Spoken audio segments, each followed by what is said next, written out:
Greetings, guys. Welcome back to my channel. So good for you to come in, share some energy with me. Come on in. Thank you for inviting me in. For those of you guys that are new here, I'm a professional intuitive empath. If you're interested in working with me, you can find information in the description box below on how to book me at my website. Let's get into it. Let's talk about identifying a hater, a jealous hater at that. And we're going to pull from a bit of pop culture, and we're going to talk about one Tabitha Brown, who you guys are, I am sure, all very familiar with, who has, just about, everything going on for her in the world. Meaning she has now cookbooks. Does she have cookbooks? She has seasonings, so they have her seasonings. She has flatware, plates, dinnerware, home goods. I have some of those as well. She also has hair care products. She also has an award-winning children's show. She also has now award-winning hair care products as well. Donna's Recipe. Donna's the nickname for her afro. She has more than I can name, okay? I think several vegan restaurants that she's in partnership with, and vegan foods that you can find all throughout Target and other places where you buy your sundries and goods. Tabitha is a juggernaut, and she started out, what makes her story so special is that she started out like many of us out here on the internet streets, the YouTube streets. She was literally doing DoorDash while her husband was a detective or an officer or sergeant, but anyway, he's in the police force in their state of California, I do believe, and she had dreams of being an actress. But she was door dashing. She was grinding and hustling and working and doing what we all do when we're trying to make trying to make ends meet. Excuse me. And she was humble. She wasn't flashy. She wasn't trying to prove anything to anybody. She was literally doing a review from a Whole Foods sandwich. It was a vegan Whole Foods sandwich, of course. And she was so infectious and such a natural. And she wasn't all done up. There wasn't makeup. She was her cute little self because she's beautiful without a thing on anyway. But she was in her car talking, and she makes this video and it goes viral. It's a thing that so many content creators dream of. It's that one moment of virility that can skyrocket you from the place you are to a whole different stratosphere. The one that comes to mind most recently is very mindful, very demure, very cutesy, okay? So a little catchphrase in not so other great news, the Haktua girl. I don't know why you make everyone famous, but Tabitha is one person specifically who had a plan, and it seems like God's hand on her. And I have made videos here where I have like ugly cried at her success here. So I have been a long time supporter and fan of her brilliant energy. But Tabitha, it doesn't mean that she's always right, but what it does mean is that there's a humility that's palpable with her. And one of the things that you can tell when you are meant to be successful is the hand of God on you. And what does the word say? Touch not my beloved and do my prophet no harm.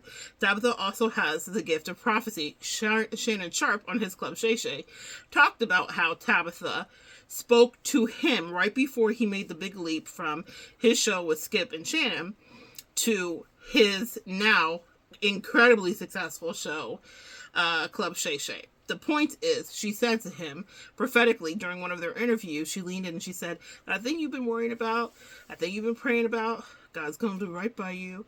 Also, it's going to turn out so much better. It's time to go.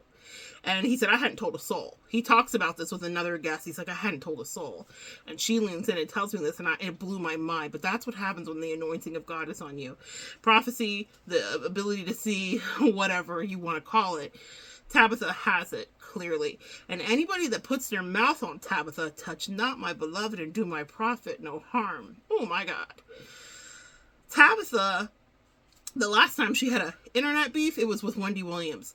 And the way that she clapped back at Wendy in the most classy of ways is a masterclass.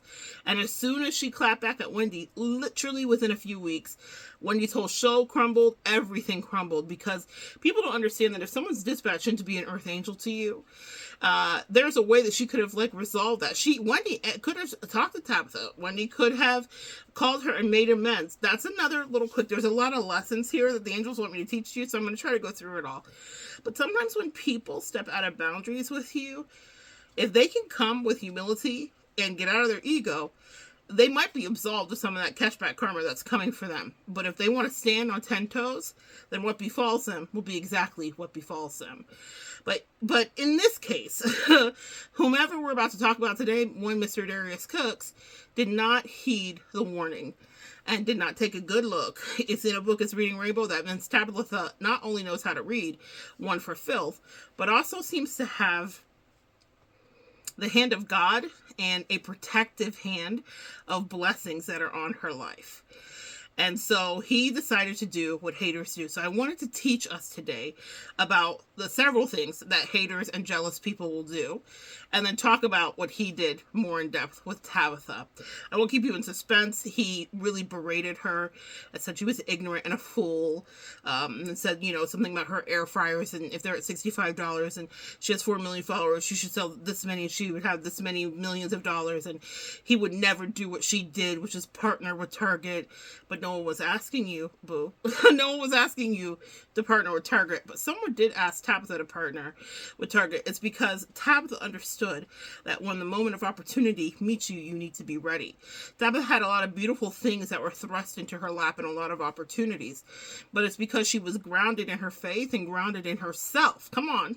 We have to talk about the work that it takes to be grounded in oneself. And in Tabitha's case, it was a health journey where she was having very crippling and chronic health that led her to her veganism, which she says saves her life. Okay? So it's not about anybody's personal food beliefs, but for Tabitha, she went on a journey. And this is very much what will happen to a lot of us in the metaphysical community and the spiritual community, is that you will have a tower moment and something that cripples you. And Tabitha talks about it extensively in many of her interviews. And she said this was the moment that brought her, it was a come to Jesus, if you will, about get your health healed and I will do the rest for you. And now she's this ambassador of a lifestyle, but she was ready for that. She also had a mother that prophesied over her that she would be this kind of famous, and they couldn't fathom it. It was just them talking in the Carolinas about their dreams. And then all of a sudden, Tabitha is living the dream only after the mother has passed. So sometimes people don't always get to see you carry over to the next side of whatever it is for you. But for Tabitha, this is what happened. But it was because a lot of things were in place.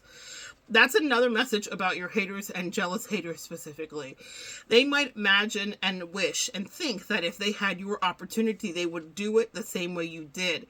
But they did not put in the dues, pay the price, or have to live the way that you had to live in order to be grounded and ready for that moment of opportunity to intersect you. They might covet your life, want to take it from you. They might want to copycat you. They might want to steal from you. And a lot of us get flustered, myself included, when that happens because it's unnerving, right? Because you're like, I put in all this work. Are you kidding me? But the angels have really calmed me, especially in the last year, and they said, just wait and see. We got something in store for anybody that was hating on thee, but also for people to actually see. The proof will be in the pudding. You can't replicate the pain and the strife and the toil and the labor that you went through, collective. So if anybody's trying to body snatch you or destiny swipe you, do they really want to walk in your shoes? Because then the universe will say, okay, and so it is. And God will grant them that wish to start to live a lot of the degradation, maybe the chronic illness, maybe the things that cause you to be depressed, the rejection. If they want what you have, then they will have to walk through what you did. But Darius has not done that, and he wasn't ready. But he got lit. He got lit up. But first, let's talk about haters. Very specifically, got my handy dandy notes.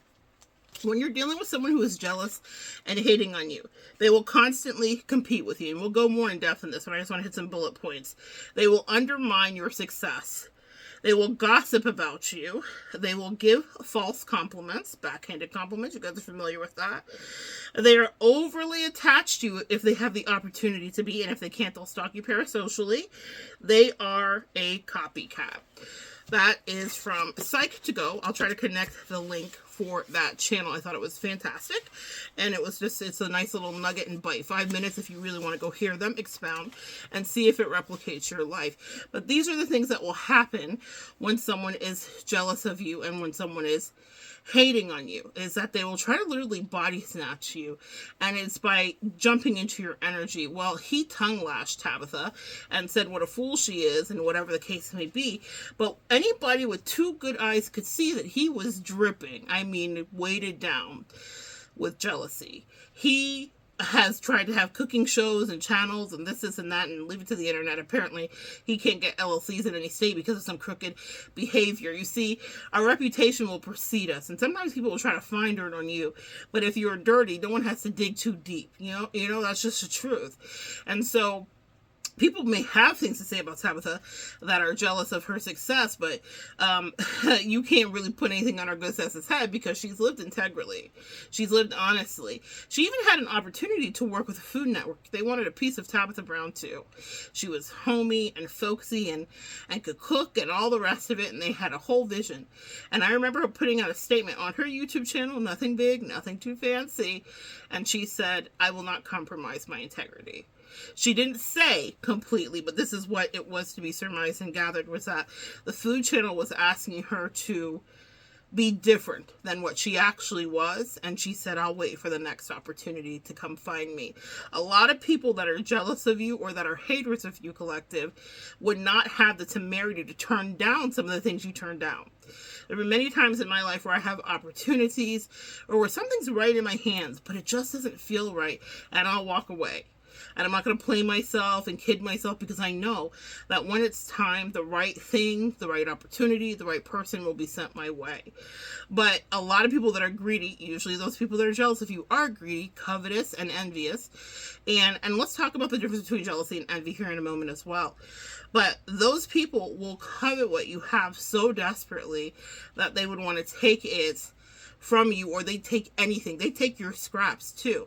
Now, for those of us in the metaphysical community specifically, when you have dealt with any third-party dynamics and you have a woman or a man that's trying to take your boo, it's because that boo looks really good with you, or it might seem like it's a great relationship, but do they really want the problems that come with it underneath it? Because you know what you really went through with that person, or what a pain in the ass they were, how much you didn't feel loved or nurtured. You fill in the blank, right?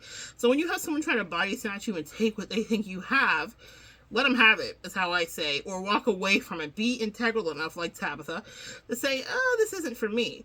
Has Tabitha missed a meal? She hasn't. Has she missed an opportunity? She's gotten acting roles like she dreamed of. That came eventually. It didn't come immediately. Sometimes also another message and lesson from Tabitha is to stay the course and work diligently, patiently, because everything that you said you wanted and manifested and prayed about will be given to you, actually, collective.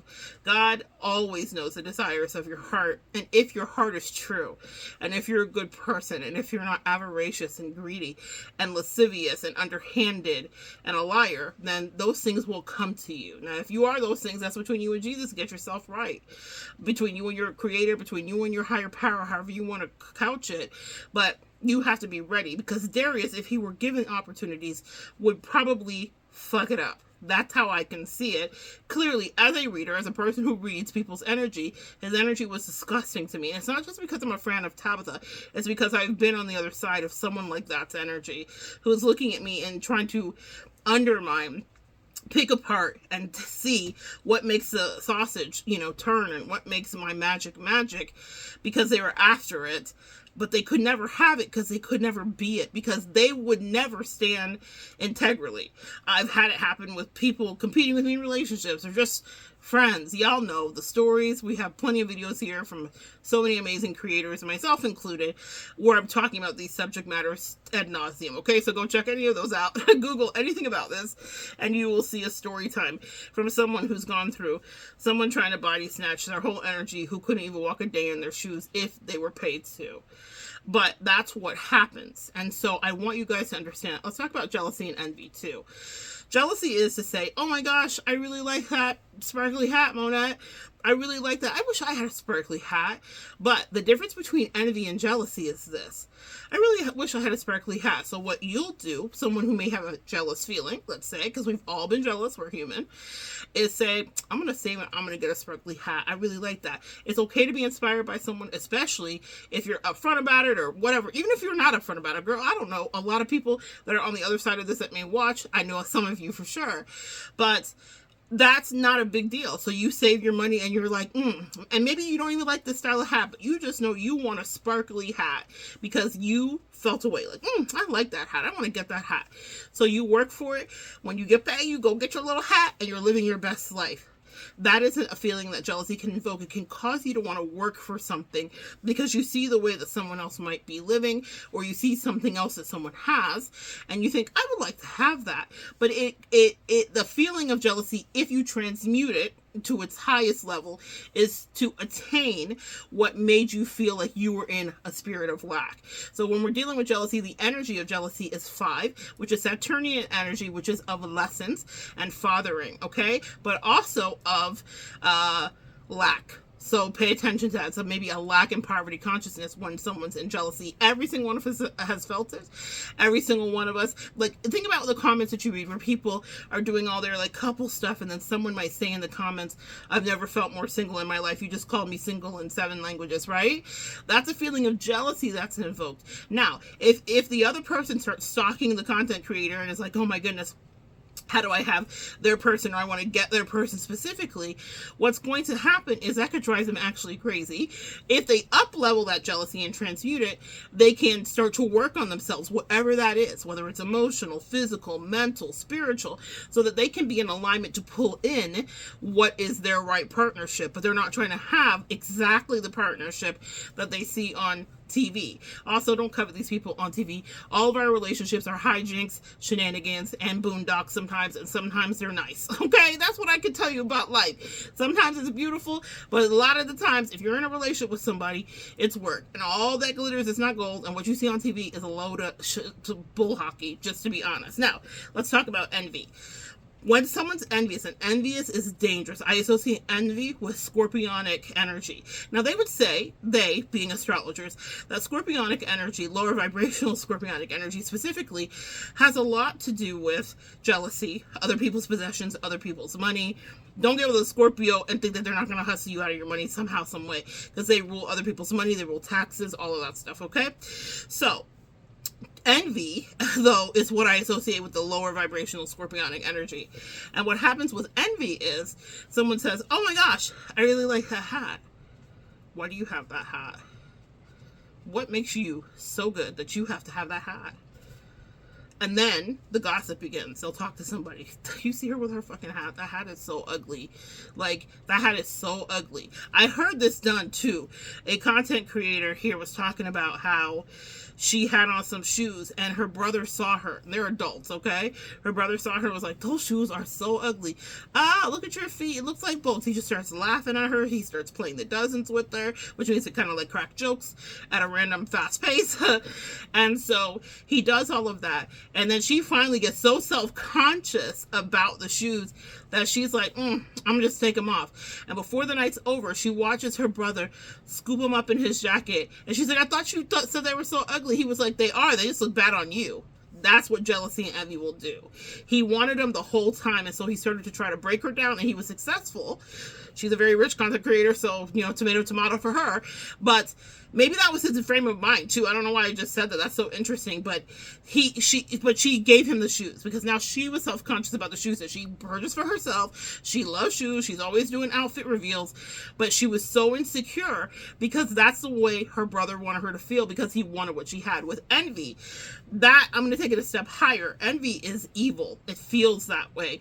People not only want what you have, but they'll do and say anything to to get it, then they will talk about you, they will undermine you, they will gossip about you, they will spread your business. If they have business to spread about you, if they're parasocial, they'll figure out a way to stalk you that way. And what they will do is wish evil on you. That's the evil eye, specifically back here. That's the warding off the evil eye, but that's the evil eye, is when people start to wish you so unwell because they can't have the thing you have, that they want you to not only go to hell, burn hell, die. Literally, that's what it is. They want you to be unalived to have the sparkly hat, if that's what they're after, or the pair of shoes, or the relationship, or you fill in the blank for whatever. It could be your lifestyle. It could be a change. It could be what they perceive your finances to be. It could be a car you drove to work. Whatever the case is, they start wishing you unwell, and that's where those backhanded compliments come in. And envy is someone that will kill someone over something, or unalive someone over something. Envy causes people to be their lowest vibrational self. When Cain slew Abel, that was out of envy. How come you're liked so well? This is a brotherhood thing. We can see envy in all of our religious text, okay? So there, and that's what it will evolve to, or devolve to, I should say, is where someone will rather take your life away than to let you live your life, because they couldn't stand to see you have it. And that's why you have to be so careful with who you allow around your energy, because a lot of times when people begin to envy you, it's happening when they're quite friendly. Message, that's a big old message for you all, okay? It's happening when they're quite friendly, when they're in your vicinity, and when they have access to you. So we'll talk about the ways that you can combat this, and you can transmute it, but also how you can cut off that direct pipeline of toxic energy from that person. So let's go back to Darius and Tabitha for a minute here. He, on God's whatever day, decides to get on Beyonce and Barack Obama's internet, and he decides to just excoriate Tabitha for her stupidity and her lack of business acumen. From what we know, I mean, you could Google what her net worth is, but Tabitha is a multi-millionaire currently. I don't know exactly her net worth. I didn't Google because I have no jealousy or envy in me. She inspires me. I love the idea that she could be herself. That's my favorite part of Tabitha's story, is that she didn't want to have to change integrally who she was in order for people to love her. And she has had all of the success, and she has not put on airs. She hasn't taken speech training to soften that beautiful Southern accent that I adore. She hasn't done a damn thing except for show up and say more, more, more. Thank you, God, because she knows where her blessings come from. And I respect the hell out of that. I love that, because if you are so lucky to just show up and be yourself and you don't have to act like anyone else, think of Jenna Marbles. If you guys remember, of like old YouTube fame, who took a break away. Actually, she's not been back because of a lot of controversy and whatever that happened. But Jenna became famous because she was her. She was comfortable in her own skin. She did a lot of like fun content about what hot girls do. But as she got more and more comfortable on this YouTube streets, she was herself. She was in sweatpants. She was with her man. She was with her puppies. They were getting into new houses. They were doing all that stuff. But she never felt influency and creepy and gross like the Ace family, for example, if you guys are familiar with who that is. So it wasn't like thrust in our face for us to covet it. It was just like she was living her life, and she got really, really rich doing this.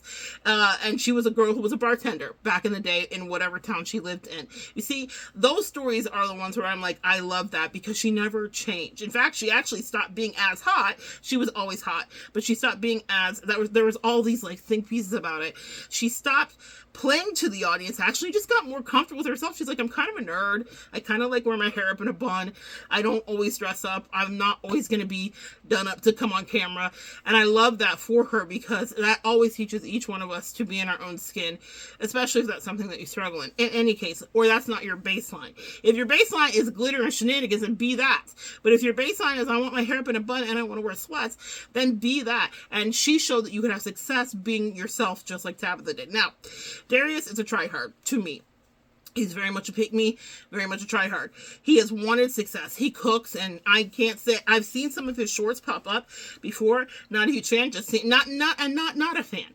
It looks like the food is delicious or whatever, but there was always an air about him that for me, I was just like, What is up with this guy? I don't know, but now I understand. Always pay attention to your instinct, guys.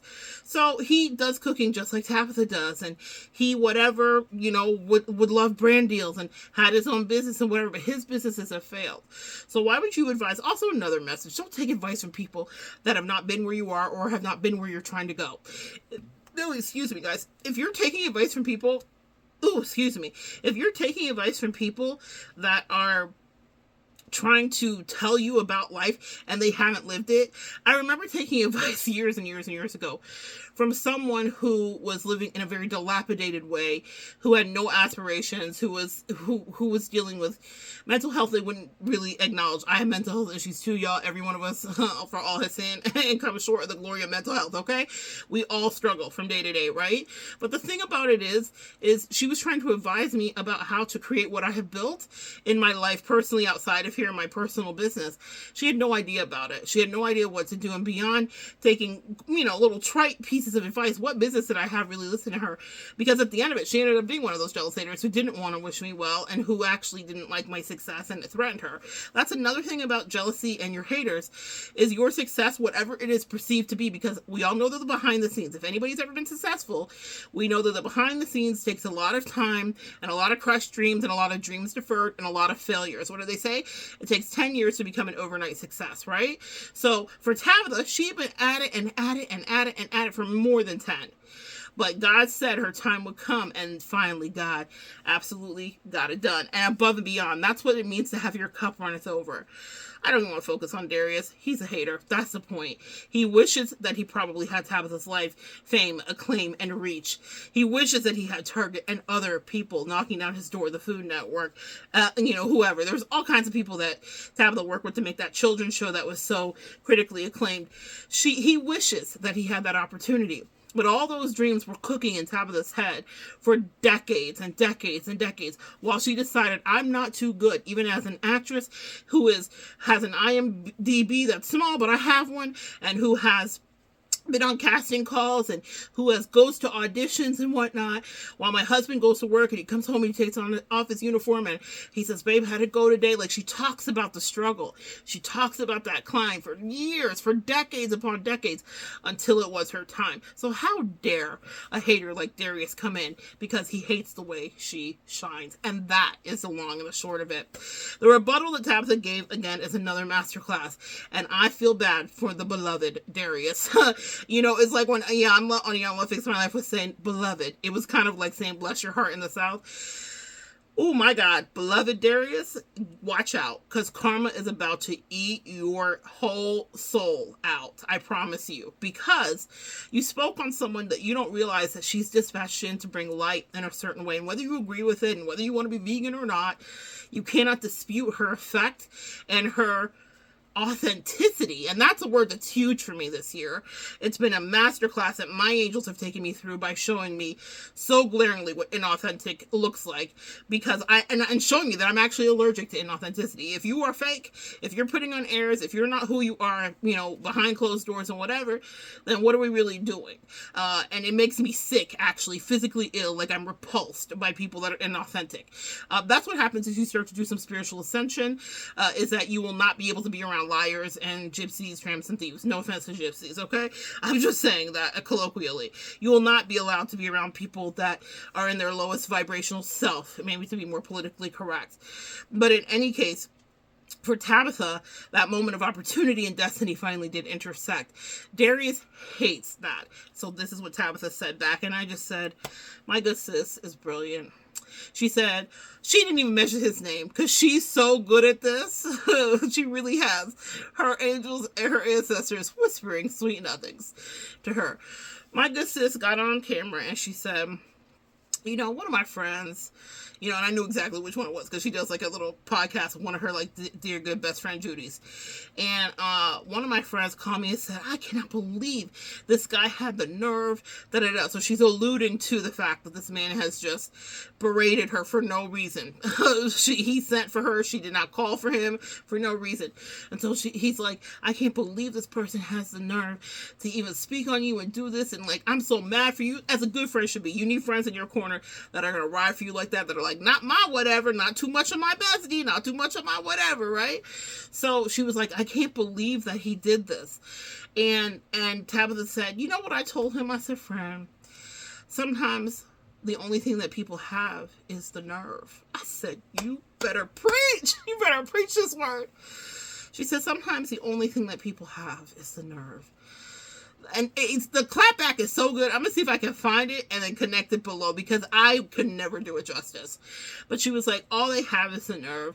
And that's why everything you do that's good gets on their nerves. And that's why they have the nerve to always talk about you, and the nerve to always have you in their mouth, and the nerve to always be gossiping and undermining and making comparisons that aren't real, because my life and your life, they're not like us, that part. So it was such a brilliant way to take him down 17 notches, because all he did have was the nerve. And she said, when people are, essentially what she was saying is, when people are miserable in their lives, they will want you to be miserable in your life as well. And also he was clout chasing for sure. He would love the clicks and views that come from this, but it just means that people don't like you. So like, I mean, it's a net negative. Okay. So I don't know what he was thinking he was going to accomplish with that. Touch not my beloved and do my prophet no harm. Touch not my prophet and do my beloved no harm. Whichever way it is, that's what God meant when he said what he said. Stop messing with my people. Stop playing with my people. Stop playing with my earth angels. Stop playing with my collective. Stop playing with the people that I dispatched into you to help you out of your mess and your shenanigans, to help you see clearly a different version of spirituality, so that you could up level, and so that you could stop marinating in jealousy and envy, so that you could actually live in abundance and acquisition, that you could be proud of yourself because you finally did it. But instead you want to shoot down the messenger and the angel that I sent in, say less. Now your life can be a mess because you don't know what I sent them in to do for you, how I sent them in to love you in a very specific way, and to teach you about maybe other things that were going on around you that did not fit your destiny, but you wanted to put your mouth on them, and you wanted to stay mired in your envy. You chose your hill to die on, and now you will be unalived on it, because now you are officially branded karmic. And now the karma will come. So Darius, you better run, but there's nowhere to run. You can't hide from yourself. You can't hide from your jealousy. You can't hide from the way your face is cracked in front of humanity, because this is the World Wide Web. It's a collective fireplace. We all sat around to tell the camp story about, look at this man. How he wishes he had a modicum of the success that Tabitha did. And Tabitha's not flaunting your success in her face. That's the reason also that I think Tabitha gets to live, because there have been people that we've seen, like the Ace family, that come up and then they turn into these insufferable, greedy, avaricious, low vibrational people. Because what money does, what success does, what perceived fame or actual fame does, is it reveals your internal character. We are watching that happen with the takedown of Hollywood and the takedown of the music industry. Diddy was always a little shisty. Diddy, his mother, I think, allegedly was a madam and various other things back in the day, ran little schemy scams, allegedly. And Diddy was known for not being scrupulous back in the day. He was willing to do whatever he had to do. He was willing to do whatever he had to do. He did do what he did do. Did he do it? He did. He was willing to do whatever he needed to in order to have that power, because it was delicious to him. He is a Scorpio that rules other people's energy. Scorpio doesn't traffic just in other people's stuff. They traffic in your soul. If they can snatch it, they want to dive in and snatch their soul. And how many souls did he snatch? But it's because he liked that power and control. We've seen all the videos. If you're alive, you've seen him screaming his head off, I have to have it, like a maniac, because that's what happens. But if that was always in him when he was 12 and he was hustling, then that's going to be in him when he's whatever age he is now, his big age, and he's still hustling. What can my money buy me out of? You won't take this 50 million? I'll give you 50 more. Because for him, power is all that he was in it for. He was not ever talented. He was talented at stealing everyone's shit. Very scorpionic energy. Other people's money. Stay tuned for the video coming up about Diddy. I have so many thoughts on this, and I have for a long time, but I feel like it's finally marinated. It's gonna be, it's a lot. Be prepared. But in any case, back to Darius' crazy ass and his ridiculous jealousy of our sweet Tabitha. All right, I'm about to end this. Of our sweet Tabitha. He tried it. and now God will deny it. It seems like he's already been being denied, because I'm sure that jealousy has shown up, that envy and that hater spirit has shown up in other places with other relationships. If there are people that could come out now, and they will, because you know how the internet will internet, they will talk about their experiences with him and how they felt with him, because people will forget what you said and what you did. But what did our good sis Maya Angelou say? They will never forget how you made them feel, and they will carry that with them day after day after day. For Tabitha, it's just another hater sent her way, and she handled him as handily as she handled our godmom Wendy. God bless. But Wendy, you know, had her own mess. We don't wish ill or unwell to anybody. But see, that's the thing, guys. When people want to put their mouth on you and attack you, that's why God will remove a lot of us empaths in the collective from the people's lives, because you're not supposed to see the calamity that befalls them, and the karmic degradation and the embarrassment and the rejection, because you would have a soft heart for them. I know I would. For a lot of people that I have loved, that I've had to put boundaries up with, my angel says to get away from them, sis, because what is coming next, you would want to pull them out of. You'd want to counsel them through. You want a handhold. And they did not only not want a handhold for you, they were stomping on you. They were spitting on you. They were disrespecting you. And they were gaslighting you to your face. And they knew what they were doing. Never underestimate that. So if someone's living in jealousy and envy, they know what they're doing. Just like you, who is watching, has felt jealousy before. You know when you felt it. And you know you had to check yourself. Whatever that means for you. But you didn't let it fester into this cancerous,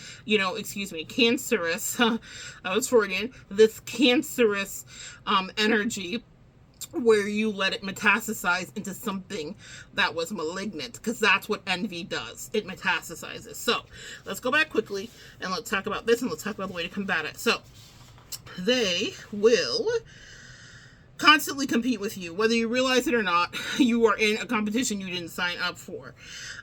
They will undermine your success. I remember years ago when I was writing my children's book, Little Seed, a Sprouting Story. You can find that on Amazon. When I was writing my book, I told a friend who was married to a guy, and the guy was a big like Dungeons and Dragons player, and he was like a big like a gamer, okay? And he was really, really smart. Worked for was it NASA or some other big company, but he had like security clearances and the whole thing. Really, really smart. And he did not like that I wrote this book. Now, my book was no threat to his life in whatsoever. It's a little children's book. It's a little quick snap and a hop.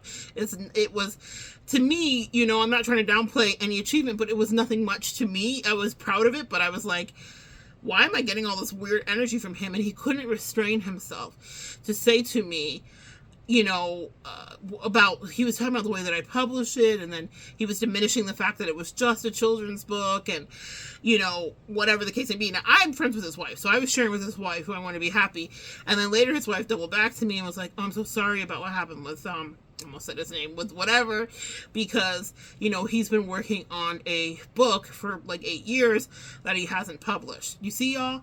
A lot of the ways that people treat you have nothing to do with you. Was he really mad because he doesn't want children to read books? Okay? With a cute glossary and a great lesson that's metaphysical?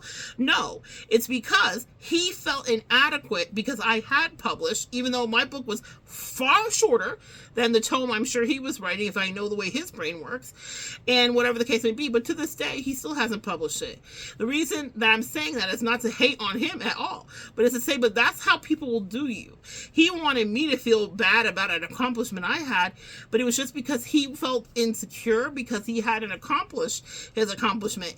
And had he been kind to me, I would have pep talked him through and been like, hey, but you see the difference in our books. Like, yours is probably thousands of pages, and mine is this, and yours is this kind of research, and this was a download from my angels. And, you know, I will sometimes, like, even do that, and, you know, that's what they say, hiding our light under a bushel. But I would even given him that if he had come at me properly and just been like, oh, man, I've been working on my book. Maybe someday I'll get it.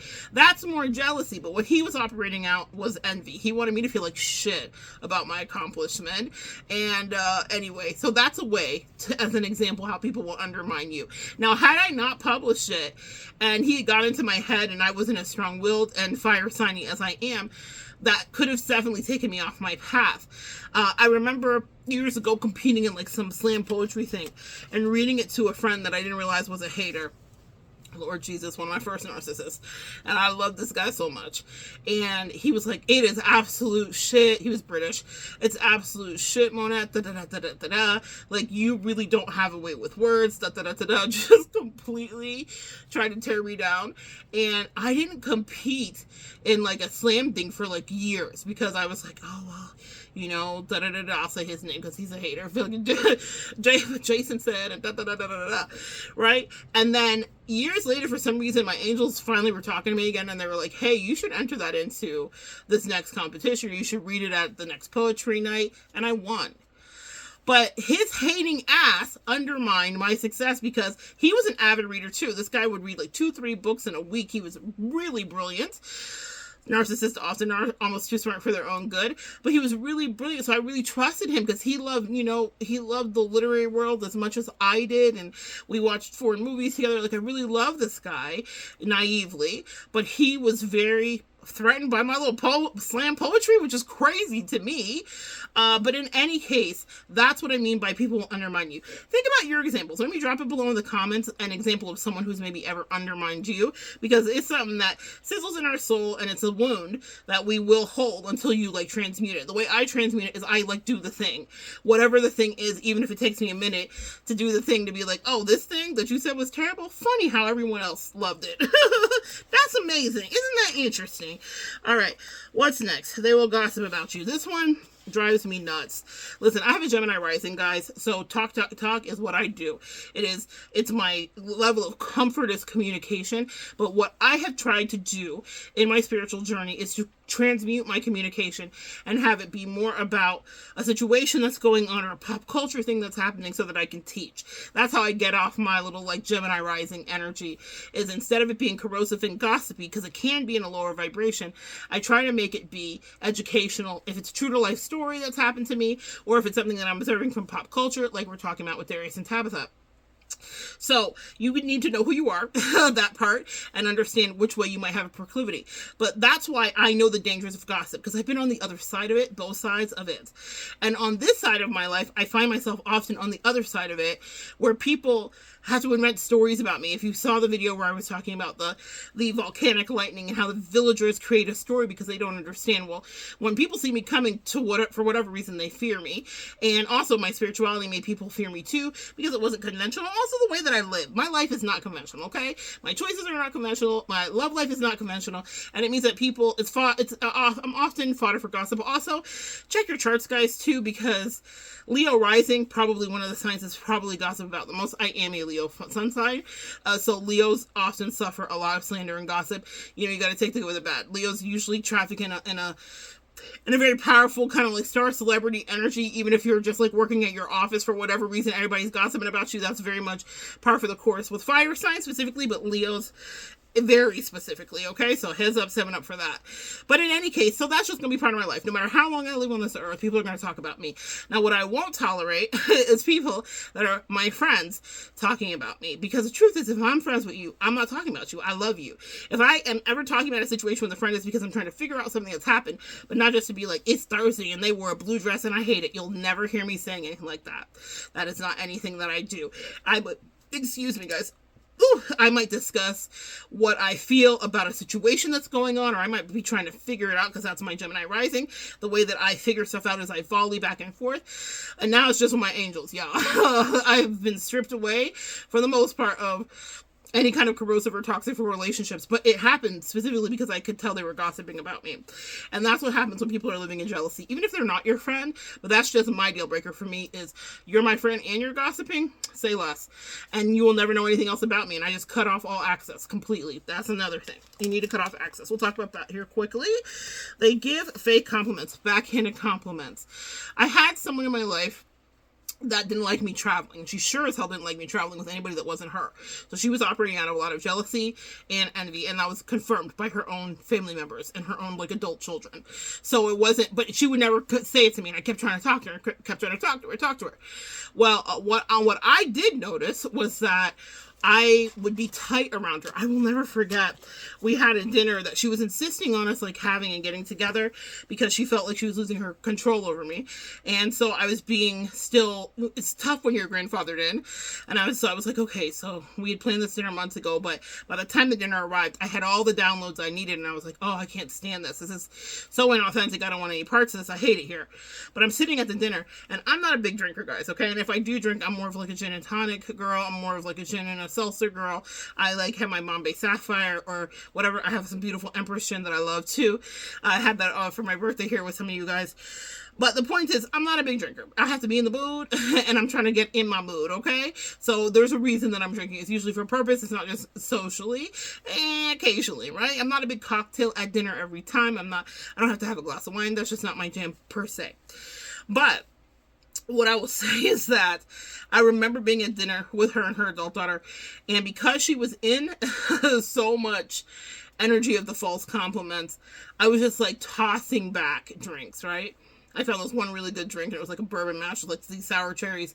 And I remember, because I didn't want to talk to her, because I knew that she was being invasive and prying, and I felt it, and it felt very unnerving to me. And I was drinking like in a very not like normal to me way. And clearly I'm sure she may have noticed it too. But I remember going home and thinking, ooh, after I literally took a nap in the parking lot, because that's how drunk I was. I can't even drive for the next couple hours. I literally slept in the parking lot of the thing. And I wasn't like drunk, but I was too drunk to drive. And so I was like, ooh, I was there for 4 hours sleeping inside. She didn't even know it. But the thing about it is that I was so uncomfortable because she was doling out all of these like backhanded fake compliments about, you know, how I looked or how I was, oh, you're vacationing. Well, we just don't know where you're jet setting off to. Like, where are you headed to? But it was because she was livid. I mean, livid, like incandescently pissed that I would travel with anybody but her, but she didn't want to do any compromises when we travel. Anyway, long story, another video. But the point is, I was like, we're not compatible. And it's very easy for me to see that. And it's not about me picking someone else, because the person that she was so jealous of was someone that I knew I wasn't really compatible with either.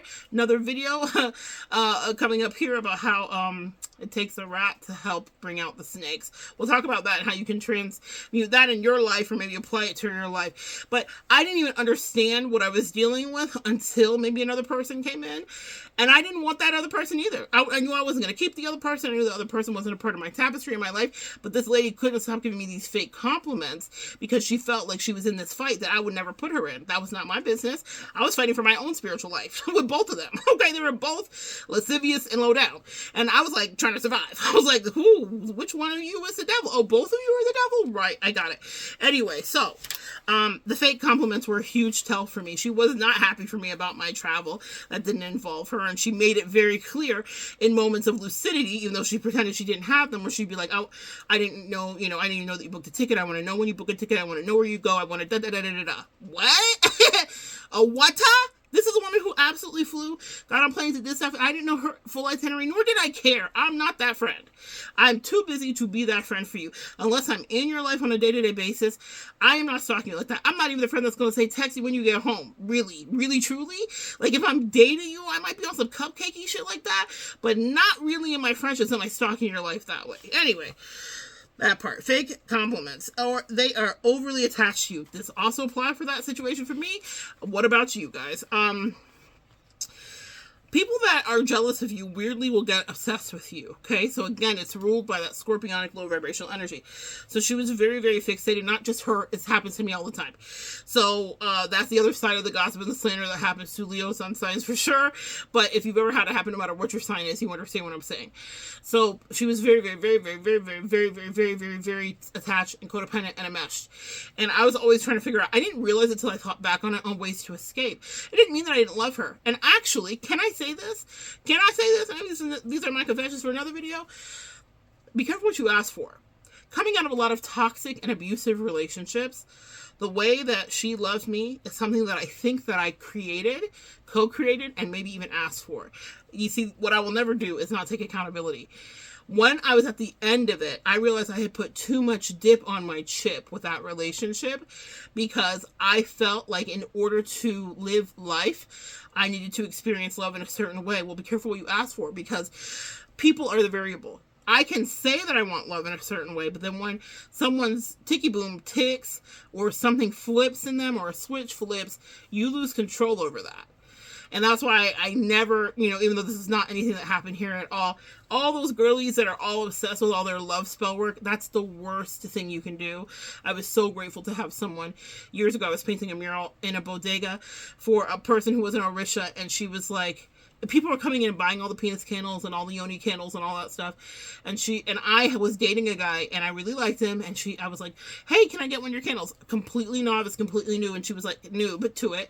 And she was like, no, that's not for you. You have a calling on your life. This is what she said to me. She was practicing in dark arts, but she said to me, you have a calling and a light on your life. This is not for you to ever touch.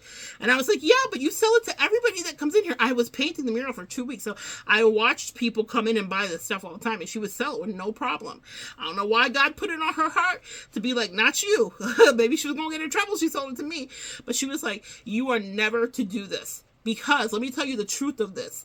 And she's like, I tell my clients, but they don't listen. And that's not my business. Like some of the YouTubers say, I got a family to feed, so they do what they do. That's not the way I operate my business, just so you know. But, she said, what happens when you do these love spells, I don't know who needs to hear this, is that you might get them to be attached to you or attracted to you, but then it will turn, I almost said carnivorous. Well, yeah, they will cannibalize you. And then it will turn into something that literally eats you.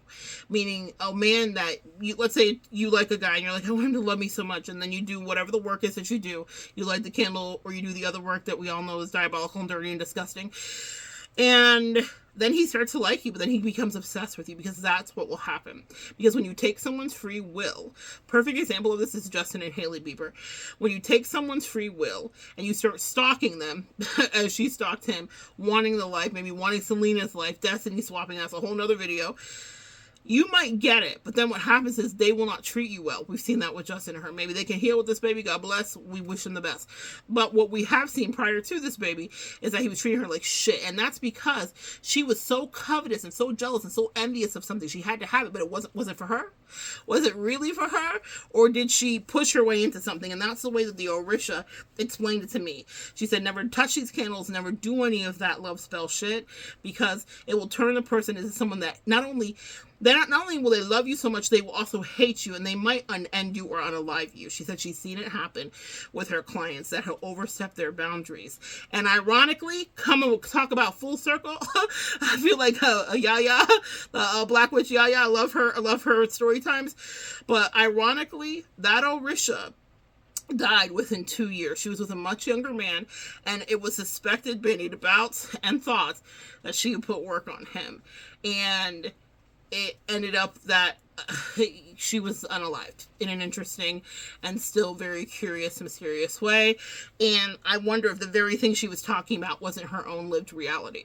But in any case, one can only know. What I know is that that was not for me, and I steer clear. If you can't make someone be attracted to you with your own natural allure and chemistry, then you don't want them. Trust me, you don't want them. You don't want to make anybody love you. If they don't love you on their own, walk away from it. Someone else will come along. You might hurt for a bit, but you will be okay. Please do not light candles and start obsessing and start doing your readings and all that stuff, because it will turn on you in the worst way. Anyway, that's the message there. But people that are obsessed with you or that are jealous of you or envious of you will want to be attached to you in that way. So they'll start to care about you. They'll start to read. They say it's care. They'll start to pull cards on you without permission. They'll start to obsess. They could put a tracker on your car. I've had that happen. They will put a tracker on your car. They will do all kinds of low down diabolical things because they're in that scorpionic, demonic, lower vibrational energy of you belong to me. How could you not? Even if the person doesn't know. Let's say it's not your friend. Let's say it's not someone you know. Let's say it's not someone you dated. Let's say it's a parasocial relationship. We've seen how stalkers get arrested all the time because they're stalking these celebrities because they think they have some kind of like connection with them, and they really don't. And so they get really crazy and they pay attention to everything. And the reason I said Hailey is because that's what she did. She would literally like find out where dresses was going to be. She was rich enough to fly there. She would fly there and be like, oh, I just happened to be there just so she could get a sighting of him. That's obsession, okay? And that's not healthy. And that interrupts people's destiny. I'm thinking of the Ballerina Farmer, who recently had like this expose done, which she didn't know was going to be an expose, but it talked about the way her man courted her, was his father owned JetBlue, and she had turned him down for several dates because she was very focused on being a ballerina. She had a scholarship. She's like from a Mormon culture, but she got a scholarship in Juilliard, so she was flying across the country to go to New York to go to her classes and whatever. And she was super into her career, and she wasn't ready to be a wife and married up and all that, even though she grew up in the Mormon thing. But he was determined to have her. He was obsessively determined to have her. We're watching this still play out, guys. And so what he did was he called his the father's company and was like, hey, can you bump whoever's sitting next to her on the flight so I can fly with her? Because he wanted to chat her up because she kept turning him down wherever they mutually knew each other back in their hometown. And so that she would think, oh, this is a moment of destiny. And then he pursued her, and she wanted to wait a year to get married. He got her to get married in 3 months. It doesn't mean she doesn't have her own free will. But this is what happens when people get obsessed with you. And then now they're married and they have all these kids, and she's living a life that is not exactly what she wanted, but she's in it, and you could tell it's like blink if you need help. But beyond that, she talks about her aspirations and how beautiful she was as a ballerina and how she wanted that. And here's the real tell. There was a video where the husband was, oh Lord, oh y'all be careful out there. The husband gave her a gift, and the gift he gave her was like, I don't know, like an egg apron or something, so that she could collect more eggs faster or something. Now, before the gift is given, she was like, oh my gosh, are these the tickets to Sweden? I think she wanted to go to Sweden as like a bucket list trip. He is the son of a multi-millionaire magnate, okay, who owns JetBlue or whatever his dad does with JetBlue. He can afford a trip to Sweden, okay, but he is so entrenched in the patriarchy and wants her barefoot, literally and pregnant. And my opinion, allegedly, not allegedly, the world's opinion, think piece's opinion, but he wants her barefoot and pregnant. This is exactly what he got. But he was so obsessed that he was moving destiny around to make it happen. And so she's like, I hope this is Sweden. I hope this is Sweden. And you could tell her excitement. You know, you really want something.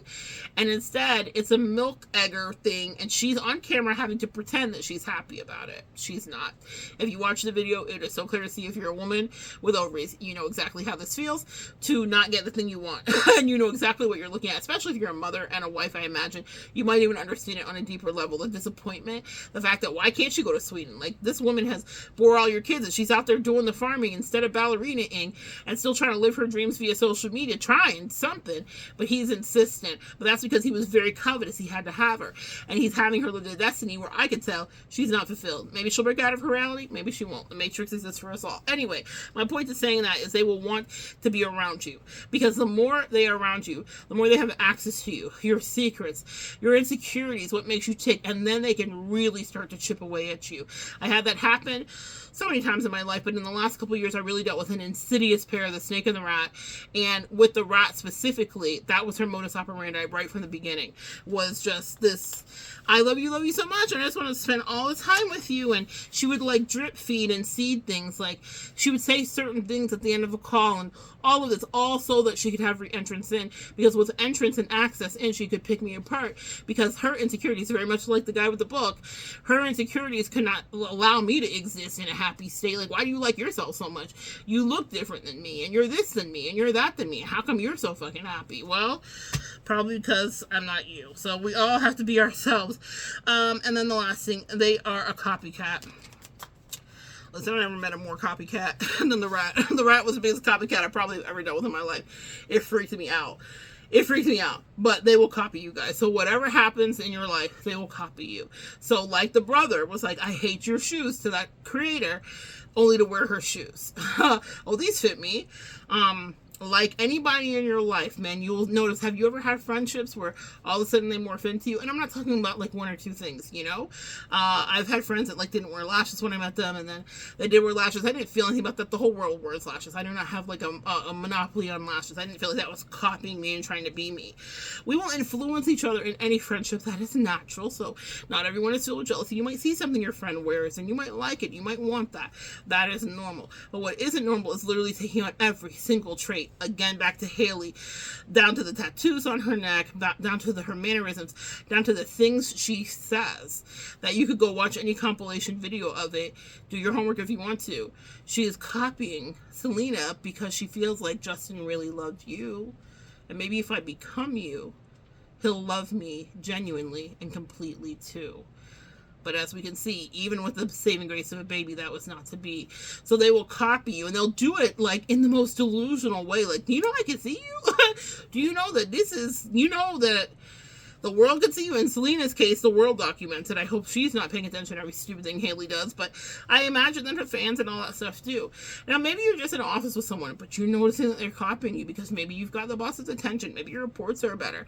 Maybe they actually try to copy your style and report completely. I had this happen recently where a short came up, and I thought it was that Clarissa girl, or Clarissa, I don't know what her name is exactly, but she has like the reddish brown hair, and she does the food reviews, and I was not really paying attention, and so when I looked up, I was like, oh, that's Clarissa, because I like her. So I was like, oh, I wonder what she's reviewing. And it was someone else who had literally, and I thought I was crazy. So I went to the comments. That's where you find the tea. It goes down to the comments, really, here in the YouTube streets. So I went to the comments because I was like, that's wild. I thought that was Clarissa. It was like her voice inflections and everything, like down to a T. And in the comments, everyone was lighting her up. And they were like, why are you trying to copy Clarissa? Well, Clarissa has success. Clarissa, whatever her name is. She has success. And she has a model, but she has success like Tabitha for being herself. She wasn't trying to be like any other food reviewer. She was just being herself. Her voice inflections, her rating system, the way her eyebrows go up and down, it's all very her. It's all very authentic. But this other creator, wanting to get like her, decided to copy it. We see that happen all the time with content creation. I'm thinking of Aniko too. She had huge success with that song, I will be one of the greatest, the King's affirmation. And there was an Asian guy who literally lifted and copied it and made it so terrible that Aniko couldn't even play her own music. Aniko couldn't even play their own music. Aniko is they, them.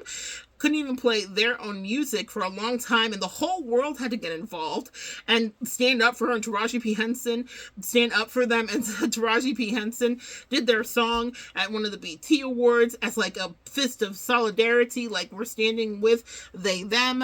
We are not going to let you steal they, them's work. This is they, them's authentic work. They, them was not trying to be anyone else. Aniko was just trying to be themselves, and this creator almost got away with stealing their whole identity, and fortunately she recouped it back and more. But that's the thing, is that people will literally lie to themselves, and they don't care. They're like, well, if no one notices that I copied it, then it's okay. And I'm not talking about like work like an artist, like the Basquiat way, steal like an artist is the quote, right? Where we're influenced by people to a certain degree, but like copying right down to name, identity, all of that, that's a no bueno. And that's what you want to pay attention for. And when you notice that, cut them off. All right. That's what we're at an hour. Cut them off. That's the end all and the be all. Say no thank you, walk away, cut them off. I would salt divorce them if you are in a relationship with them that was intimate, or if they were your friend, or anything personally. If it's parasocial, you can also block them out.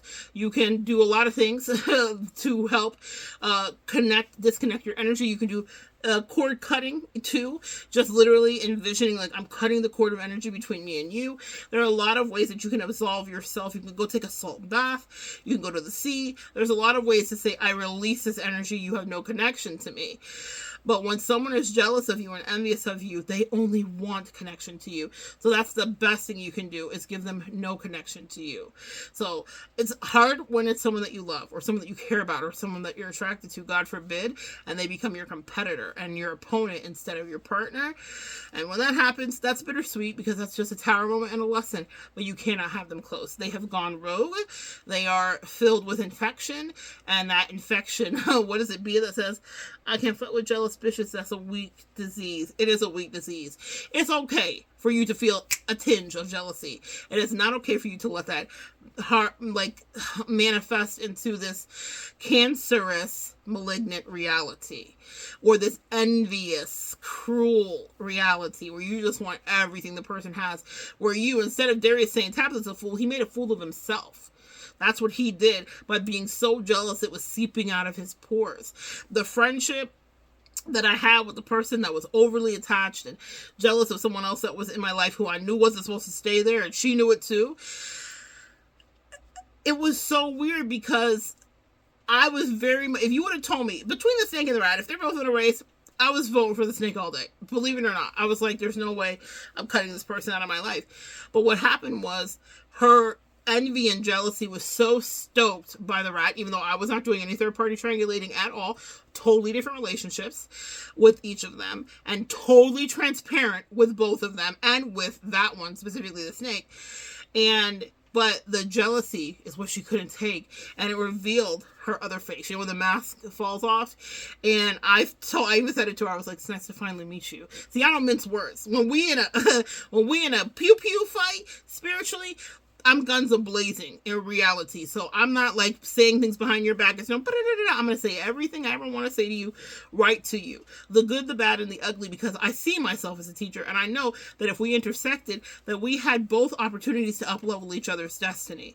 So even on the dismount, I always say that, do a dismount like Simone Biles, 10s across the board. Let them know the true things that they think that you had ignored, or the things you didn't clock, they think you didn't see.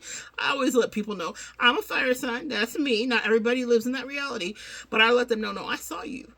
I caught you. I clocked you. You did it on purpose. You liked it. You meant to. You wanted to hurt me. People don't like to see themselves like that.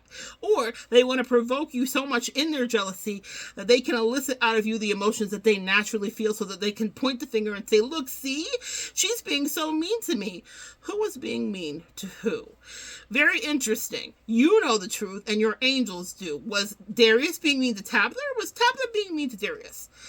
You guys watch the video and you can discern who attacked who first. Now, he may want to play the victim because he's hurt. His fifis are hurt.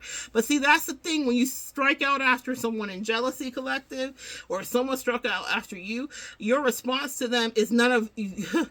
Your response to them and how they feel about it is none of your business, because they did not give a damn about your feelings when they were purposely being covetous, wishing you well, wishing you to go to hell, wishing you to be unalive, wishing you to not have a good life, wishing for your whatever to crumble, your relationship, your health, whatever. People are evil. So when you give them back some words and they're like, I'm so hurt, be hurt. Be hurt then. Because if you were trying to pull the wool over me, then my angel said, it's fair game, my friend. And that's for the collective too. Take that for you. It's fair game. So if you're not one that likes to speak up and say that exact truth, because, you know, it's not your thing. You're not a fire sign. I get it. No offense taken. And you don't have to be like everyone in the zodiac. We all are different for a reason. But then let your angels do the speaking, is what I just heard them say to me. They said, tell them, let us do the speaking. Because it will be said to them, and specifically, that weird, creepy jealousy thing they're doing, they'll do it with someone else. And it will be said to them in a grander scale, or a more embarrassing way, or someone who literally doesn't play and calls them out straight to their face about their lack of authenticity, about their lack of honesty, or about their deep, corrosive jealousy and envy. You don't have to do too much. The angel said, trust us. If you don't want to make a fuss, trust us. The fuss will be made. Darius will hear from the interwebs and all of Tab's fans, and even some of her detractors.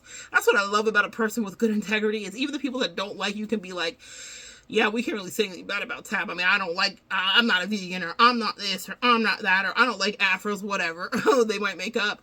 But what they can't say is that she is not integral, and that she is not trying, and that she's not authentic. It reminds me of Steve Bannon's opinion on Obama when he was still in the Trump White House years ago, and they did an interview with him, and he said, we sent everything at Obama. This is one of my favorite stories.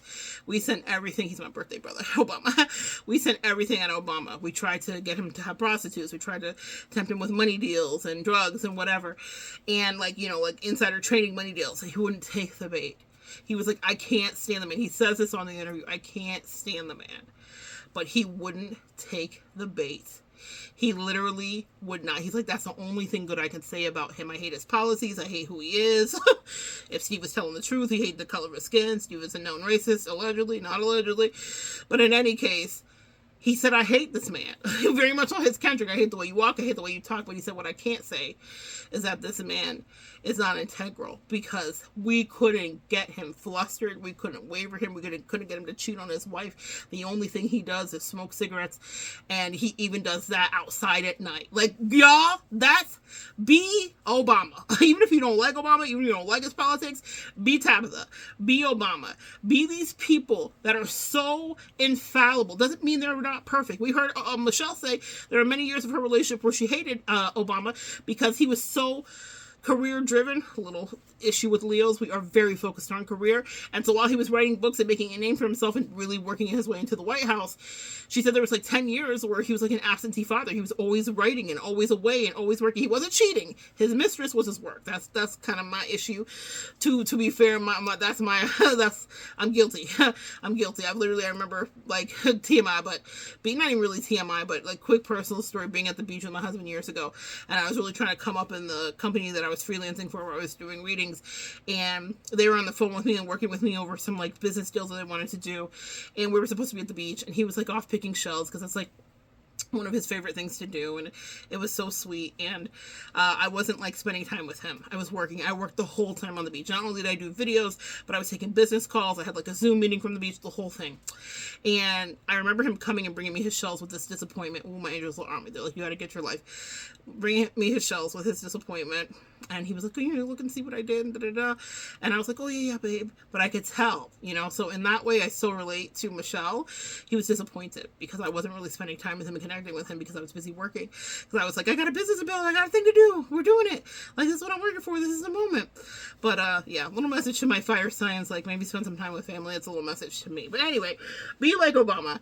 And be so good with your integrity that even the people that are your enemies cannot say that you are full of it. Like, they may say a lot of things they don't like about you, but they can't say that you're not at least telling the truth, that you're not honest, that you're not trying to live right, and that you're not, like, trying to ruin other people's life, okay? Do no harm. Anyway, that's your message today about people that are jealous. Pay attention, because you will find yourself in the midst of them at times, and you need to know how to deal with them. I also recommend Robert Greene. Does a lot of teaching fantastically about how to handle and manage these situations when they start to go off the rails with people that are toxic. First of all, don't let them get their claws in you, but once their claws are in you, there is a way that you have to cut them off, and you have to do exactly what you need to do. All right, guys? So good sharing energy with you. Come back and join me next time, guys. We'll continue to evolve together.